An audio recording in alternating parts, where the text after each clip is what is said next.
जय श्री कृष्णा, राधे राधे। आप सभी को गोगा नवमी की हार्दिक शुभकामनाएं। भाद्रपद महीने में श्री कृष्ण जन्माष्टमी के दूसरे दिन गोगा नवमी मनाई जाती है। राजस्थान के लोकप्रिय देवता गोगा जी महाराज को गोगा, जहावीर गोगा, गुग्गा, गोगा पीर, जाहर पीर, गोगा चौहान, गोगा राणा, गोगा बीर, गोगा महाराज और राजा मंडलिक के नाम से जाना जाता है।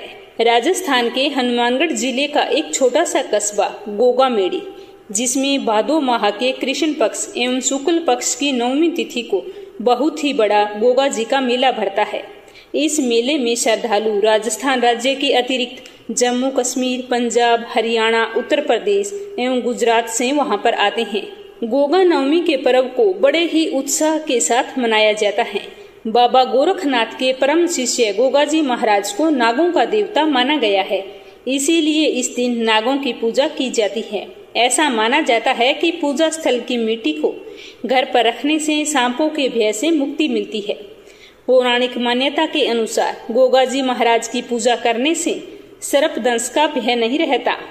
हिंदू इन्हें गोगा जी तथा मुसलमान इनको गोगा पीर एवं जाहर पीर के रूप में पूजते हैं। कई जगहों पर गोगा जी की पूजा रक्षाबंधन के दिन से शुरू हो जाती है। यह 9 दिन तक चलती है। इसी कारण से इसे गोगा नवमी के नाम से जाना जाता है। इन दिनों में गोगा जी महाराज की विधि विधान से पूजा की जाती है। पूजा अनुष्ठान पूरा होने के बाद में उपासकों के बीच प्रसाद के रूप में चावल और चपाती वितरित की जाती है। और गाँवों में घर घर यह रिवाज है कि रक्षाबंधन के दूसरे दिन से गुड़ और चीनी मिलाकर गोगा जी को चढ़ाया जाता है। इस प्रसाद को शेरनी कहा जाता है। फिर घर के सदस्यों में अड़ोस पड़ोस में इस शेरनी को प्रसाद के रूप में बांटा जाता है। गोगा देव को सांपों का देव भी कहा जाता है। इनकी पूजा करने से निसंतान दंपति को संतान सुख की प्राप्ति होती है। इतना ही नहीं, ये भी माना जाता है कि गोगा देव के पास जहरीले से जहरीले सांपों को वश में करने की शक्ति होती है। इसीलिए अगर हम गोगा नवमी के दिन गोगा देव की विधि विधान से पूजा करते हैं तो सर्प दोषों से और सांपों के डसने का डर भी दूर हो जाता है। पूजा अर्चना करें तो गोगा जी महाराज की कथा अवश्य सुने। तो आइए अब जानते हैं कि गोगा जी महाराज की पूजा कैसे की जाती है। गोगा जी महाराज को अश्वरोही योद्धा के रूप में पूजा जाता है। गोगा जी के स्थान पर सर्प की आकृति खुदी हुई होती है और इनका स्थान खेजड़ी के पेड़ के नीचे होता है। गोगा जी को नागराज का अवतार माना जाता है। इसीलिए तो गोगा जी के बारे में कई सारी कहावतें प्रचलित है, जैसे गांव गांव खेजड़ी, गांव गांव गोगो। गोगा जी महाराज की पूजा के लिए कुम्हार लोग जो घोड़े बनाते हैं वो रक्षाबंधन के दिन से ही मिट्टी के घोड़े लाकर घर घर रखने शुरू कर देते हैं। उन्हें मिट्टी के घोड़ों की गोगा नवमी पर पूजा होती है। घर पर महिलाएं दीवार पर पूर्व की ओर दीवार के ऊपर घोड़े के ऊपर बैठे हुए गोगा जी महाराज की गाय के गोबर से आकृति बनाती है। उसके आगे पीछे सर्प की आकृति होती है। साथ में एक खेजड़ी का वृक्ष भी बनाया जाता है। सूरज और चांद बनाए जाते हैं। बाद में उसी आकृति के आगे नीचे जमीन के ऊपर गाय के गोबर से एक गोल सा घेरा बनाया जाता है, कटोरी की तरह। उसके अंदर दाल रखी जाती है और बाद में उसमें खीर और जो भी आपने मिष्ठान बनाए हैं वो रखकर साथ में वहां पर शेरनी भी चढ़ाई जाती है। और फिर उन मिट्टी के घोड़ों को वहां पर रखा जाता है। उन घोड़ों के सिंदूर से तिलक किया जाता है, गले में मोली बांधी जाती है और एक घी का दीपक वहां पर जलाया जाता है। इसके साथ ही एक कलश में पानी भरकर वहां पर रखा जाता है। फिर घर का प्रत्येक सदस्य वहां पर आकर गोगा जी महाराज के दर्शन करके माथा टेकता है और अपने मंगल जीवन की कामना करता है। और रक्षाबंधन पर बांधी गई राखियां खोलकर गोगा नवमी के दिन गोगा जी के चरणों में अर्पित की जाती है। महिलाएं इस दिन गोगा जी महाराज के सामूहिक गीत भी गाती हैं। ऐसी मान्यता है कि यदि किसी के घर पर सर्प निकल आता है तो गोगा जी को कच्चे दूध का छिंटा लगा दे, जिससे सर्प बिना हानि पहुंचाए वापिस चला जाता है। जिस घर में गोगा जी की पूजा होती है उस घर के लोगों को सर्प कभी नहीं काटता। गोगा जी पूरे परिवार की रक्षा करते हैं। गोगा जी महाराज की पूजा आराधना सभी धर्मों के लोग करते हैं। तभी तो एक कहावत प्रचलित है कि डर तो गोगा धोके, क्योंकि सर्प के डर से हर जाति के, हर समुदाय के लोग गोगा नवमी को गोगा जी महाराज की पूजा अर्चना करते हैं। ताकि गोगा जी महाराज उनके परिवार की पूरे साल तक रक्षा करें। तो आइए अपने मंगल जीवन की कामना करते हुए सुनते हैं गोगा जी महाराज की कथा।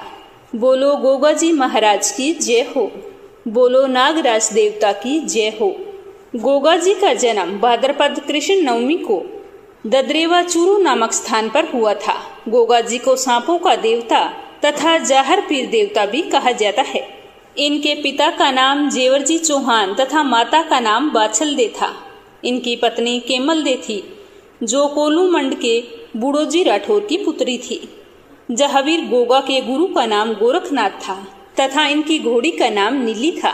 मान्यता के अनुसार कहा जाता है कि जहावीर गोगा जी के माता पिता जेवर जी व बाछल दे के कोई संतान नहीं थी। वे इस बात को लेकर बहुत ही चिंतित रहते थे। उन्होंने काफी यत्न किए, फिर भी उन्हें संतान की प्राप्ति नहीं हुई। एक दिन गुरु गोरखनाथ जी गोगा मेड़ी पर तपस्या करने के लिए आए हुए थे। जब जेवर जी व बाछल दे को इस बात का पता चला तो वो दोनों गुरु गोरखनाथ जी से मिलने के लिए चले गए। जैसे ही दोनों वहां पर पहुंचे तो गोरखनाथ जी तो तपस्या में लीन थे, तो दोनों वहां पर बैठ गए और तपस्या पूरी होने का इंतजार करने लगे। जैसे ही गुरु गोरखनाथ जी की तपस्या समाप्त हुई तो उन्होंने उन दोनों को वहां पर बैठे देखा तो पूछा कि आप दोनों का यहाँ आना कैसे हुआ। तो दोनों पति पत्नी ने गुरु गोरखनाथ जी को बड़ी ही श्रद्धा पूर्वक प्रणाम किया और अपने निसंतान होने की बात उन्हें बताई। तो गोरखनाथ जी ने उनकी सारी बात सुनकर उनकी श्रद्धा और भक्ति से प्रसन्न होकर उन्हें पुत्र प्राप्ति का आशीर्वाद दिया और एक फल देते हुए कहा कि यह गुगल फल है। इसका श्रद्धा पूर्वक सेवन करने से आपको बहुत ही जल्द एक संतान की प्राप्ति होगी। तो यह सुनकर वो दोनों पति पत्नी बहुत ही खुश हुए और उस फल को लेकर घर आ गए। फिर उन्होंने उस फल को मन में पूरी श्रद्धा और विश्वास रखकर खा लिया।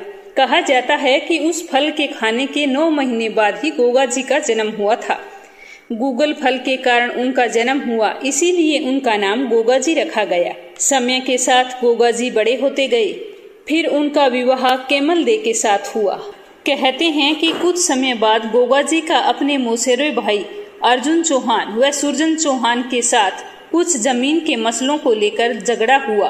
अर्जुन और सुरजन गोगा जी के खिलाफ फौज चढ़ा लाई और इन सारी फौजों ने गोगा जी महाराज की सारी गायों को घेर लिया। तो यह देखकर गोगा जी के मन में प्रतिरोध की ज्वाला भड़क उठी और उन्होंने युद्ध किया।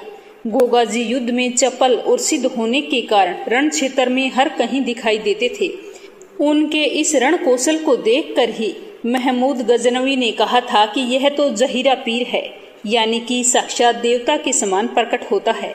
इसीलिए यह जहर पीर के नाम से प्रसिद्ध हुआ।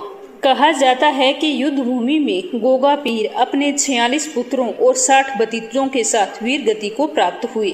साथ में ये भी कहा जाता है कि जब युद्ध हुआ तो गोगा जी का सिर जब धड़ से अलग हो गया था, फिर भी गोगा जी महाराज युद्ध कर रहे थे। कहते हैं कि जहां जहर वीर गोगा जी का शीश कट कर गिरा था, उस स्थान को धुरमेड़ी यानी कि गोगा मेड़ी कहते हैं, जो नोहर हनुमानगढ़ में है। जहर वीर गोगा जी के इस अद्भुत साहस और वीरता को देखकर महमूद गजनवी भी अचंभित रह गया था और उसने ही गोगा जी को जहर वीर की उपाधि दी थी। गोगा जी ने देश रक्षा और गौ रक्षा के लिए अपने प्राण न्यौछावर कर दिए थे। कहा जाता है कि राजस्थान का किसान वर्षा होने के बाद जब दोबारा से जुताई शुरू करता है तो एक राखी गोगा के नाम की हल के बांधता है और एक राखी हाली के बांधता है। हाली यानी कि जो जुताई करता है। हर किसान के खेत में खेजड़ी वृक्ष के नीचे गोगा जी का थान होता है और वहाँ सर्प की आकृति भी अंकित होती है, ताकि गोगा जी महाराज अपने प्यारे किसानों की रक्षा करे, क्योंकि उन्हें रात दिन खेतों में मेहनत मजदूरी करनी होती है, तो उन्हें कोई भी सर्प दंश का भय ना रहे। बोलो गोगा जी महाराज की जय हो। अब दूसरी कहानी सुनेंगे नाग देवता की। बोलो नाग देवता की जय हो। बोलो भोलेनाथ की जय हो। प्राचीन समय की बात है। एक सेठ जी के 7 पुत्र थे। 7 के विवाह हो चुके थे। सबसे छोटे पुत्र की पत्नी श्रेष्ठ चरित्र की विदुषी और सुशील महिला थी, परंतु उसके कोई भाई नहीं था। एक दिन की बात है कि बड़ी बहू ने घर लीपने के लिए मिट्टी लाने के लिए सारी बहुओं को कहा। तो अपनी जेठानी के कहे अनुसार सारी बहुएं बट्ठल और खुरपी लेकर मिट्टी खोदने के लिए उसके साथ चल पड़ी। जैसे ही सातों बहुएं मिट्टी के खदान पर पहुंची और वहां पर जाकर मिट्टी खोदने लगी, तभी वहां पर एक सर्प निकला जिसे बड़ी बहू खुरपी से मारने लगी। तो छोटी बहू ने यह देखा तो उसने अपनी जेठानी को रोकते हुए कहा कि दीदी, इसे मत मारो, इसका क्या कसूर है, यह तो बेचारा निरपराध है। तो छोटी बहू की बात सुनकर बड़ी बहू ने उस सर्प को नहीं मारा। तब वह सर्प एक ओर जाकर बैठ गया। वो मिट्टी लेकर जैसे ही वहां से चलने लगी तो छोटी बहू ने उस सर्प से कहा कि हम अभी लौट कर आती हैं, तुम यहाँ से जाना नहीं। यह कहकर वो सातों बहुएं मिट्टी लेकर घर आ गई और घर के काम काज में फंसकर सर्प से जो वादा किया था उसे भूल गई। दूसरे दिन उसे सर्प से किया हुआ वादा याद आया तो वह सबको साथ लेकर वहां पर पहुंची। तो देखा तो सर्प तो उसी स्थान पर बैठा था। तो वह सर्प के पास जाकर बोली कि सर्प भैया नमस्कार। तो सर्प ने कहा कि तू मुझे भैया कह चुकी है, इसीलिए तुझे मैं छोड़ देता हूँ, नहीं तो झूठी बात कहने के कारण मैं तुझे अभी डस लेता। तो छोटी बहू बोली कि भैया मुझसे भूल हो गई, उसकी क्षमा मांगती हूँ। तब सर्प बोला कि अच्छा, तू आज से मेरी बहन हुई और मैं तेरा भाई हुआ, जो तुझे मांगना हो मांग ले। तो वह बोली नहीं भैया, मुझे कुछ नहीं चाहिए, अच्छा हुआ जो तू मेरा भाई बन गया। इस तरह सर्प से बातचीत करके छोटी बहू घर आ गई। कुछ दिनों बाद वह सर्प मनुष्य का रूप धारण करके उसके घर आया और बोला कि मेरी बहन को मेरे साथ भेज दो। तो सब लोगों ने कहा कि इसके तो कोई भाई नहीं है, अब अचानक से भाई कहाँ से आया। तो वह बोला कि मैं इसके दूर के रिश्ते में भाई लगता हूँ, मैं बचपन में ही बाहर चला गया था, अब मैं लौट कर आया हूँ। तो उसके विश्वास दिलाने पर घर के लोगों ने छोटी बहू को उसके साथ भेज दिया। इस तरह सर्प छोटी बहू को लेकर चल पड़ा। उसने मार्ग में बताया कि मैं वही सर्प हूँ, इसीलिए तो मुझसे डरना मत, और जहाँ जहाँ चलने में कठिनाई हो वहाँ पर मेरी पूंछ पकड़ लेना। तो उसने अपने भाई के कहे अनुसार किया और उसके घर पहुँच गई। उसके घर पहुँचने पर उसने देखा कि उसके घर में तो खूब सारा धन और ऐश्वर्य है। वह देखकर आश्चर्यचकित हो गई। तो सर्प ने उसे अपने माता पिता से मिलवाया। तो वे अपनी मुंह बोली बेटी को देखकर बहुत ही खुश हुए और उसका खूब आदर सत्कार किया। इस तरह छोटी बहू अपने मायके में रहने लगी। एक दिन सर्प की माता ने उससे कहा कि बेटी, मैं किसी काम से बाहर जा रही हूँ, तुम अपने भाई को ठंडा करके दूध पिला देना। तो उसने कहा ठीक है, आप चिंता ना करें, मगर उसे यह बात ध्यान में नहीं रही कि उसे गर्म दूध नहीं पिलाना है। तो उसने जल्दी से कटोरी में गर्म दूध डाला और सर्प के आगे रख दिया, जिससे उसका मुंह बुरी तरह से जल गया। जब उसकी माता घर लौटकर आई और सर्प की ये हालत देखी तो बहुत ही क्रोधित हो गई। लेकिन सर्प ने उसे समझाया कि माताजी, इससे गलती हो गई है, जानबूझकर इसने ऐसा कुछ नहीं किया है। तो वह अपने बेटे के समझाने पर चुप हो गई। कुछ दिनों के बाद में सर्प ने कहा कि बहन को अब उसके घर के लिए विदा कर देना चाहिए। तब सर्प और उसके पिता ने उसे बहुत सारा सोना, चांदी, जवाहरात, वस्त्र, आभूषण देकर विदा किया और सर्प बना भाई उसे घर छोड़ने के लिए उसके साथ चला गया। जैसे ही वो अपने ससुराल पहुंची तो इतना सारा धन देखकर बड़ी बहू ने ईर्ष्या से कहा कि भाई तो बड़ा धनवान है, तुझे तो उसे और भी धन लेकर आना चाहिए था। सर्प ने अपनी बहन के जेठानी की कही हुई यह बात सुनी तो उसने और बहुत सारी सोने की चीजें लाकर दे दी। तो यह देखकर बड़ी बहू ने कहा कि इन्हें झाड़ने के लिए झाड़ू भी सोने की होनी चाहिए। तब सर्प ने झाड़ू भी सोने की लाकर रख दी।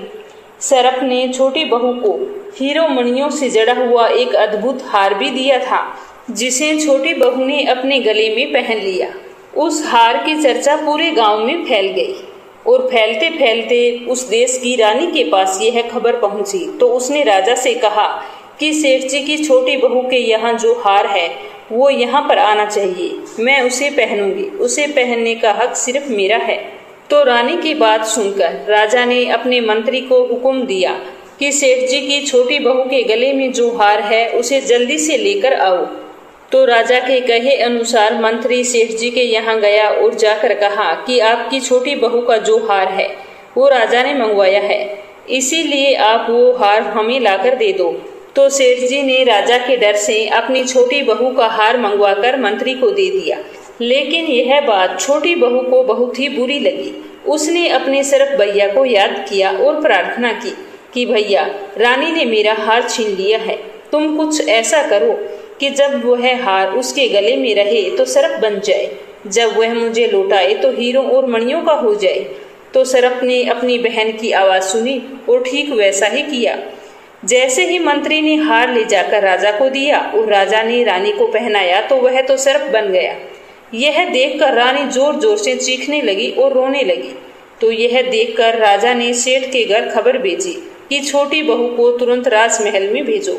तो सेठ जी तो डर गए कि राजा ना जाने क्या करेगा, तो वे स्वयं छोटी बहू को लेकर राजमहल में उपस्थित हो गए। तो राजा ने छोटी बहू से पूछा कि तूने क्या जादू किया है, मैं तुझे दंड दूंगा, मुझे सच सच बताओ कि यह हार सरफ कैसे बन गया। तो छोटी बहू बोली कि राजन, क्षमा कीजिए, यह हार ऐसा ही है, मेरे गले में हीरों और मणियों का रहता है और जो कोई दूसरा व्यक्ति इसे पहनता है तो सरफ बन जाता है। तो राजा को यकीन नहीं हुआ। तो राजा ने छोटी बहू से कहा कि रानी के गले में जो सरफ है उसे अपने गले में डाल कर दिखाओ। तो छोटी बहू ने जैसे ही रानी के गले से सरफ को निकाल कर पहना तो वह हीरे मणियों का हो गया। यह देखकर राजा को उसकी बात पर विश्वास हो गया और उससे प्रसन्न होकर बहुत सी मुद्राएं भी पुरस्कार में दी। तो छोटी बहू उसे लेकर अपने घर आ गई। तो उसके धन को देखकर बड़ी बहू ने ईर्ष्यावश उसके पति को सिखाया कि छोटी बहू के पास ना जाने कहां से इतना धन आ गया है। यह सुनकर उसने अपनी पत्नी को बुलाकर खूब डांटा और कहा कि सही सही बता दो कि यह धन तुझे कौन देता है। अगर तुमने एक शब्द भी झूठ कहा तो मुझसे बुरा कोई नहीं होगा। तो वह रोते रोते अपने सरफ भैया को याद करने लगी। तब उसी समय सरफ ने प्रकट होकर कहा कि मेरी धर्म बहन के आचरण पर जो भी व्यक्ति संदेह प्रकट करेगा मैं उसे तुरंत खा लूंगा। तो यह सुनकर छोटी बहू का पति बहुत ही प्रसन्न हुआ और उसने सरफ देवता का बड़ा सत्कार किया। उसी दिन से नाग पंचमी का त्योहार मनाया जाता है और सारी महिलाएं सरफ को भाई मानकर उसकी पूजा करती है। तो अब दूसरी कहानी सुनेंगे तक्षक नाग की। पांडवों के स्वर्ग सिधारने के बाद में अभिमन्यु के पुत्र परीक्षित ने शासन किया था। उसके राज्य में सारी प्रजा सुखी और संपन्न थी। एक बार राजा परीक्षित शिकार खेलते खेलते बहुत दूर निकल गए। उन्हें प्यास लगी थी तो वे वन में स्थित एक आश्रम में चले गए। वहां उन्हें मौन अवस्था में बैठे शमिक नाम के ऋषि दिखाई दिए। राजा परीक्षित ने उनसे बात करनी चाही, लेकिन वो तो मौन थे और ध्यान में होने के कारण ऋषि ने उनकी बात का कोई भी जवाब नहीं दिया। तो यह देखकर राजा परीक्षित बहुत ही क्रोधित हो गए और उन्होंने एक मरा हुआ सांप उठाकर ऋषि के गले में डाल दिया और वहां से चले गए। लेकिन जब इस बात का पता शमिक ऋषि के पुत्र श्रृंगी को चला तो उन्हें बहुत ही गुस्सा आया और उन्होंने क्रोधवश श्राप दे दिया और कहा कि आज से 7 दिन बाद नाग तक्षक राजा परीक्षित को डस लेगा, जिससे उनकी मृत्यु हो जाएगी। लेकिन बाद में जब शमिक ऋषि का ध्यान टूटा और उन्हें पूरी घटना का पता चला तो उन्हें बहुत ही दुख हुआ और उन्होंने अपने पुत्र से कहा कि तुमने राजा परीक्षित को श्राप देकर अच्छा नहीं किया है। वह राजा न्यायप्रिय और जनता का सेवक हैं। उनकी मृत्यु हो जाने से राज्य का बहुत ही नुकसान होगा। उसने इतना बड़ा अपराध भी नहीं किया कि तुमने इतना बड़ा श्राप दे दिया। शमिक ऋषि को तो यह सोच सोच कर बहुत ही पश्चाताप हो रहा था, परंतु श्राप को तो वापिस नहीं लिया जा सकता था। ऋषि शमिक तुरंत ही राजमहल जाकर राजा परीक्षित को यह बता देते हैं कि मेरे पुत्र ने भावना में बहकर तुम्हें श्राप दे दिया है, इसमें तुम्हारा कोई दोष नहीं है, दोष तो समय का है। इसीलिए हमारे मन में यह सोचकर पीड़ा हो रही है कि जिसका दोष तुमने नहीं किया उसका दंड तुम्हें मिलेगा। यह कहकर शमिक ऋषि ने अपने पुत्र द्वारा दिए गए श्राप की सारी बात राजा को बताई और कहा कि ठीक आज से 7वें दिन तक्षक नाग के काटने से तुम्हारी मृत्यु हो जाएगी। हे राजन, मुझे इस बात का बहुत दुख है, लेकिन मैं चाहकर भी कुछ नहीं कर सकता। तो यह सुनकर रानी रोने लगती है। शमिक ऋषि कहते हैं कि विधि के धनुष से दुर्भाग्य का यह बाण निकल चुका है, यह वापिस नहीं होगा। मैं यही बताने आया हूँ। अब तुम्हारे पास जितना समय बचा है उसका उपयोग करो, अपने गुरुजनों से परामर्श करो जो तुम्हें सही मार्ग दिखाए। राजन, भगवान तुम्हारी आत्मा को शांति दे। यह कहकर ऋषि वहां से लौट आए। तो यह सब सुनकर राजा परीक्षित बहुत ही परेशान हुए और अपने किए पर पछताने लगे। लेकिन अब तो कुछ भी नहीं हो सकता था। यही सोचकर राजा परीक्षित रात्रि में ही अपने गुरु के पास गए और अपनी सारी व्यथा बताकर कहते हैं कि मैं 7 दिन में ऐसा क्या करूं जिससे मेरा परलोक सुधर जाए। तब गुरु राजा परीक्षित की बात सुनकर कहते हैं कि भक्ति करो, जो फल योग, तपस्या और समाधि से नहीं मिलता है। कलयुग में वह फल श्री हरि कीर्तन अर्थात श्री कृष्ण लीला का गान करने से तुम्हें सहज ही मिल जाएगा। इसीलिए तुम भागवत कथा को सुनो और कीर्तन करो। उसमें श्री कृष्ण की दिव्य लीलाओं का पवित्र वर्णन है। उसको सुनने से उत्पन्न हुई भक्ति ही तुम्हारे मोक्ष का कारण बनेगी। तुम वेद व्यास जी के पुत्र शुकदेव जी के पास जाओ, वो तुम्हें ये कथा सुनाएंगे। तो अपने गुरु के कहे अनुसार राजा परीक्षित बालक शुक्रदेव के पास जाकर उनके चरणों को धोकर उनसे श्रीमद् भागवत कथा सुनते हैं और इस तरह अपना सारा समय भजन कीर्तन में लगा देते हैं। ठीक 7वें दिन तक्षक नाग राजा परीक्षित को डस लेता है। राजा परीक्षित की मृत्यु का कारण जब उसके पुत्र जन्मेजय को पता चलता है तो वो बहुत ही क्रोधित हो उठते हैं और संकल्प लेते हैं कि मैं एक ऐसा यज्ञ करूंगा जिसके चलते सभी नाग जाति का समूल नाश हो जाएगा। तो जन्मेजय ने अपने संकल्प के अनुसार यज्ञ का आयोजन किया। जैसे ही यज्ञ शुरू हुआ तो यज्ञ के चलते ही एक एक करके सभी नाग यज्ञ की शक्ति से खींचकर उसमें भस्म होते जा रहे थे। तो इस तरह लाखों करोड़ों सर्प यज्ञ की अग्नि में गिरते हुए देखकर तक्षक नाग बहुत ही भयभीत हो गए और भागकर इंद्र की शरण ले ली।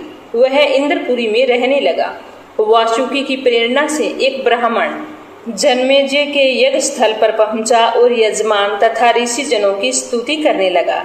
उधर जब ऋषियों ने तक्षक का नाम लेकर आहुति डालनी शुरू की तब मजबूरी में इंद्र ने तक्षक को अपने उत्तरीय में छिपाकर वहां पर लाना पड़ा और वहां वे तक्षक नाग को अकेला छोड़कर अपने महल लौट गए।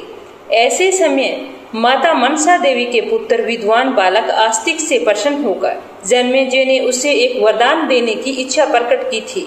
तो आस्तिक ने वरदान मांगा कि इस यज्ञ को तुरंत समाप्त कर दिया जाए।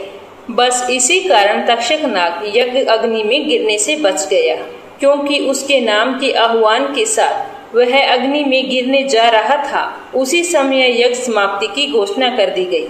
करदू और कश्यप के पुत्र वासुकी की बहन देवी मनसा ने नागों की रक्षा के लिए जन्म लिया था।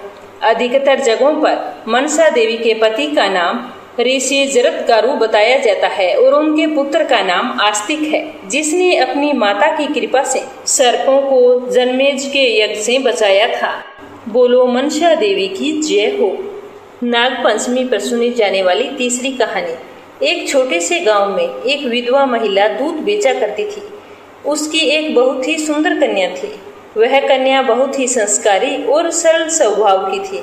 उस विधवा स्त्री का नियम था कि वह दूध को उबालकर ठंडा करके अपने घर के आंगन में रख देती थी। फिर वह अपने द्वार पर एक घंटी लगी हुई थी, उसे बजाती थी। घंटी के बजते ही आसपास के जो नाग थे वो समझ जाते थे कि उनके लिए आंगन में दूध रखा है, इसीलिए वो रोजाना आंगन में दूध पीने के लिए जाते थे। नागों का उस महिला के साथ माँ के समान रिश्ता बन गया। एक दिन उस विधवा माता ने अपनी बेटी से कहा कि बेटा, जब मैं घर पर ना हूँ तो इन सर्पों के लिए रोजाना ठंडा करके दूध रख दिया करना, ये तुम्हारे भाई हैं। तो उसकी बेटी ने कहा ठीक है।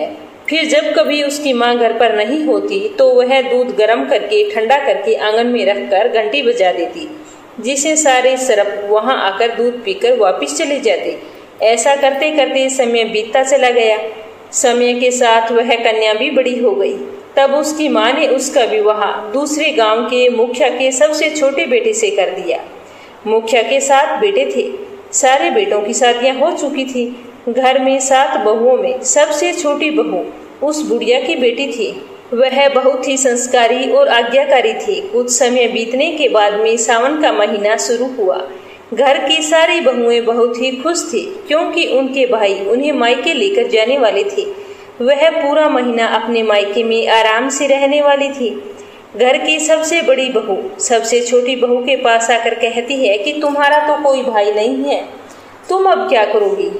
तुम्हें तो पूरा सावन यहीं पर बैठकर काम करना पड़ेगा।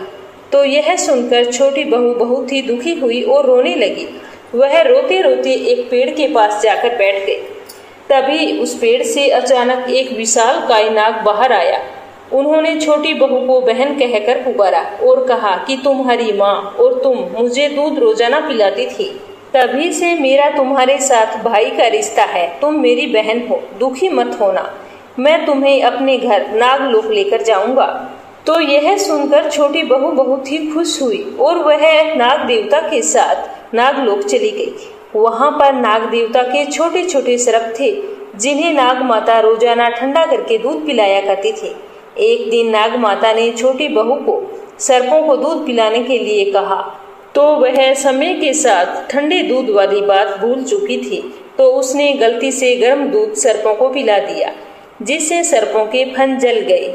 तो वो सारे छोटे छोटे सर्प गुस्से में उस छोटी बहू को डसने वाले थे, तभी उसकी माता ने उन्हें रोक दिया। कुछ दिन ऐसे ही बीतते गए। नाग देवता छोटी बहू को ससुराल छोड़ने आए। उनसे यह वादा किया कि अगले सावन पर फिर उसे लेने के लिए आएंगे। इधर वे जो छोटे छोटे सर्प थे वे भी बड़े हो रहे थे। वो सोच रहे थे कि अब की बार वो आएगी तो उससे बदला जरूर लेंगे। ऐसा करते करते साल बीत गया। दूसरे साल फिर से सावन का महीना शुरू हो गया। छोटी बहू को पता था कि उसके भाई आने वाले हैं, इसीलिए उसने एक दिन पहले ही अपने भाइयों के लिए ठंडा दूध, मीठी रोटी, फल, दाल सब कुछ बनाकर रख दिया ताकि वो आराम से खा लें। उसे अपने पिछले साल गर्म दूध वाली बात का बहुत ही पछतावा हो रहा था कि कैसे मेरी एक छोटी सी गलती की वजह से उनका मुंह जल गया था। अब की बार ऐसा कुछ ना हो। तो उसने अपने भाइयों के स्वागत के लिए सर्प रंगोली भी बनाई और फिर जैसे ही उसके भाई घर पर आए तो उसने फूलों की उन पर वर्षा की, उन्हें कुमकुम का तिलक किया, फिर उन्हें ठंडा दूध, मीठी रोटी और फल भी खिलाए और अपने भाइयों से गलती के लिए माफी भी मांगी। तो यह देखकर उसके सर्प भाइयों को पूरा विश्वास हो गया कि हमारी बहन ने हमारा मुंह जानबूझकर नहीं जलाया था। तो सारे बहुत ही खुश हुए और अपनी बहन को बहुत ही सुंदर मोतियों का हार दिया और उसे यह वचन भी दिया कि जो भी हमें तुम्हारी तरह प्रेम से ठंडा दूध पिलाएगा हम उसे सर्प दोष से मुक्त करेंगे।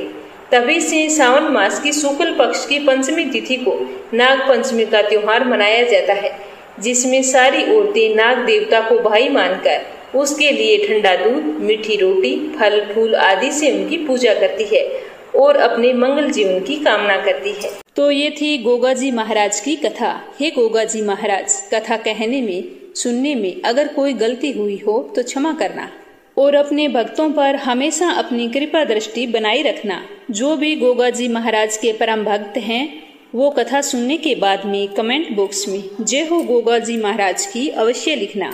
साथ ही मीरा भक्ति चैनल को सब्सक्राइब जरूर करना ताकि समय समय पर आपको हर व्रत, तीज, त्योहारों की जानकारी और व्रत कथा सुनने को मिले। जय श्री कृष्णा, राधे राधे।